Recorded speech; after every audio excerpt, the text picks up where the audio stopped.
নমস্কাৰ Gyandeep live channel YouTube চেনেলত আপোনালোকক স্বাগতম। আজি আপোনালোকক আমি দেখাব ওলাইছোঁ এইখিনি আপোনাৰ টিছু কালচাৰ G9 কল বুলি আমি অৰ্ডাৰ কৰিছিলোঁ বাহিৰত আৰু এতিয়া বৰ্তমান আহিছে আৰু এইখিনি পুলি আমাৰ অৰ্ডাৰত এইদৰে আমি এতিয়া প্লেণ্টেশ্যন কৰি আছোঁ, পুলিখিনি ৰুই আছোঁ।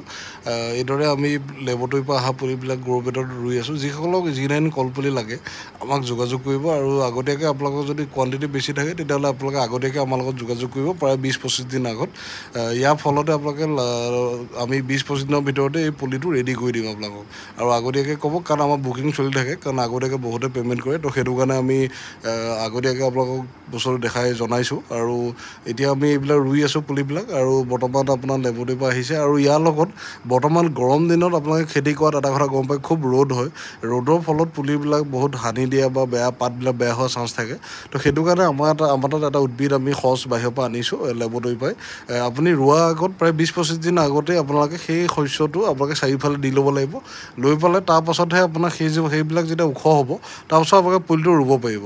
তো সেইটো কাৰণে আপোনালোকে আমাৰ লগত যোগাযোগ কৰিব। ইয়াৰ বিভিন্ন ধৰণৰ নিয়ম পদ্ধতি আছে, সাৰ ভিটামিন লাগিলেও আপোনালোকে আমাৰ তাত সকলোখিনি পাব আৰু সকলোখিনি গাইড আমি দিম। আৰু লগতে ইয়াৰ যদি ফচল বেচাত কল ছাপ্লাই কৰাৰ ক্ষেত্ৰতো কিবা অসুবিধা পায় আমাৰ লগত যোগাযোগ কৰিলে আমি নিজে লৈ বেচাৰ কথাও চিন্তা কৰিছোঁ, লগতে আমি ছাপ্লাইক দিয়াৰ কথাও ভাবিছোঁ।